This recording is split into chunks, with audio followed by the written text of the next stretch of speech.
You got what you wanted.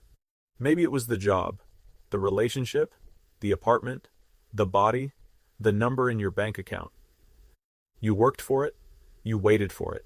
You told yourself that once you had it, everything would feel different. And then you got it. And for a moment, it did feel different, but only for a moment. Because then, nothing. The same baseline. The same quiet emptiness underneath everything. Like the feeling was never really about the thing at all. And the worst part?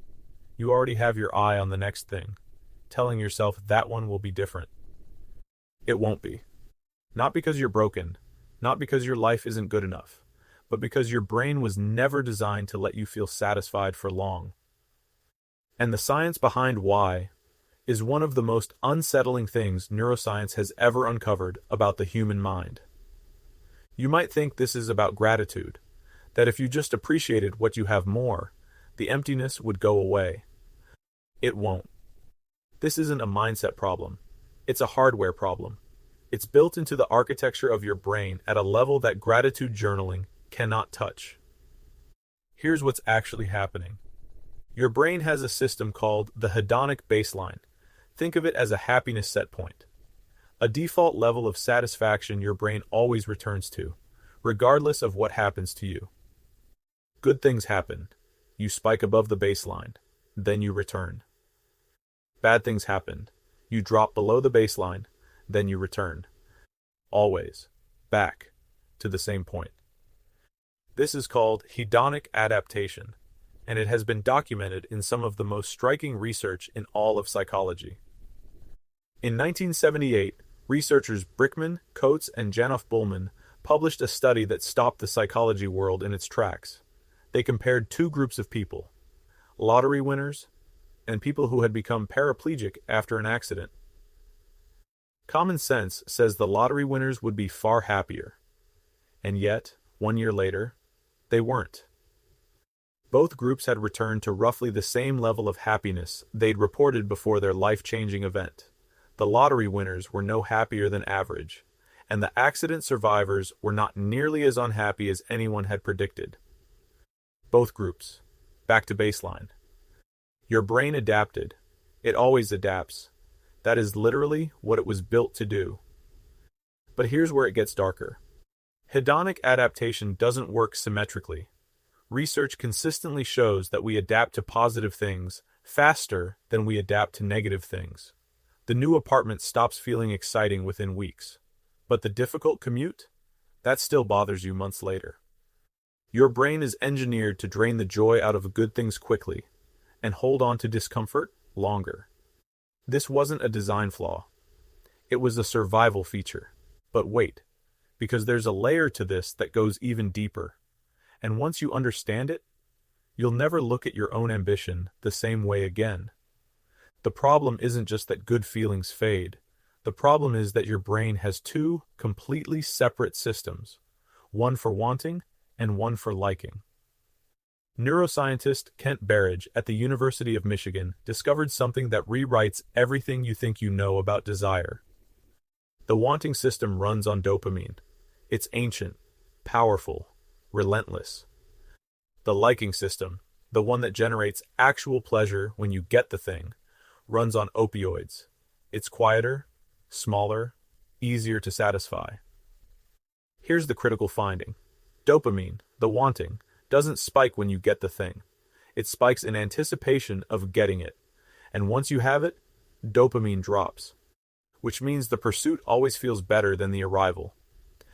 Always. Your brain is not built to enjoy having things. It's built to want things. Wanting is the engine. Having is just the brief pause before the engine starts again. Think about the last time you were genuinely excited about something coming. The trip you were planning. The thing you were saving for.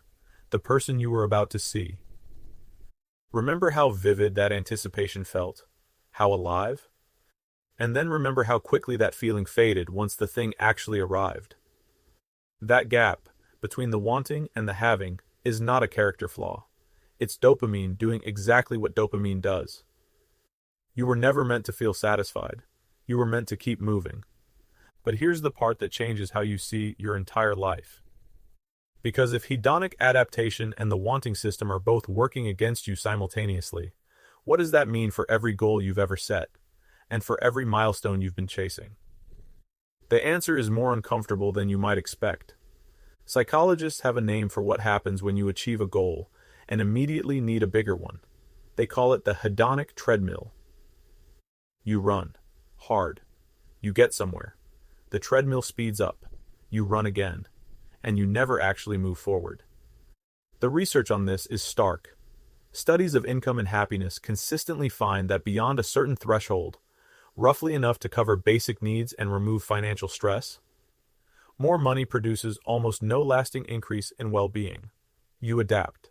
The new number becomes the new normal, and you want more. Same with status. Same with possessions.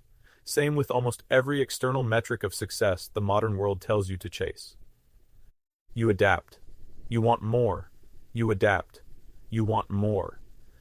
And the entire time, you feel vaguely empty. Not broken, not ungrateful, just running. Here's the part of this video that nobody expects. The hedonic treadmill isn't new. Humans have always had it, but the modern world has made it catastrophically worse. Because for most of human history, your comparison group was the 150 people in your village. Your wants were bounded by what you could actually see. Now your comparison group is every human being on Earth who has ever posted a highlight reel of their life online.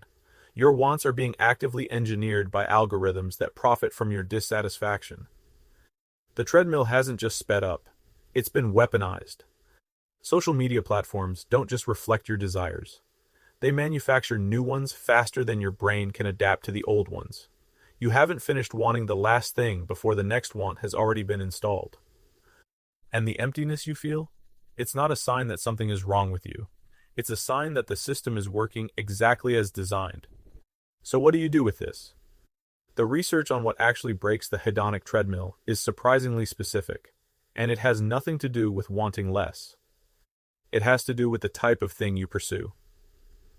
Studies consistently find that experiential purchases, things you do, produce longer-lasting satisfaction than material purchases, things you own, because experiences are harder to directly compare to other experiences.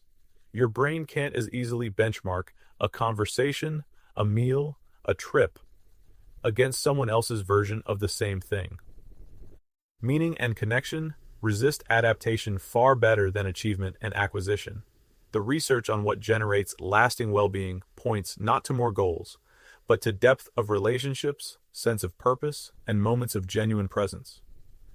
Things that are difficult to scroll past, things that can't be bought, things the algorithm can't manufacture a want for. But here's what nobody tells you. Even knowing all of this, the treadmill doesn't stop. Understanding hedonic adaptation doesn't switch it off.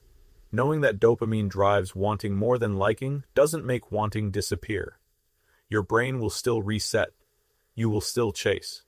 You will still arrive somewhere and feel less than you expected. The question isn't how to escape the treadmill. Neuroscience says you can't. The question is whether you're running towards something that means something, or just running because the machine won't let you stop. That distinction won't silence the emptiness, but it might be the only thing that makes the running worth it. If this pulled on something you've been quietly feeling for a while, like and subscribe. There are more videos coming every week. And as always, go beyond theory.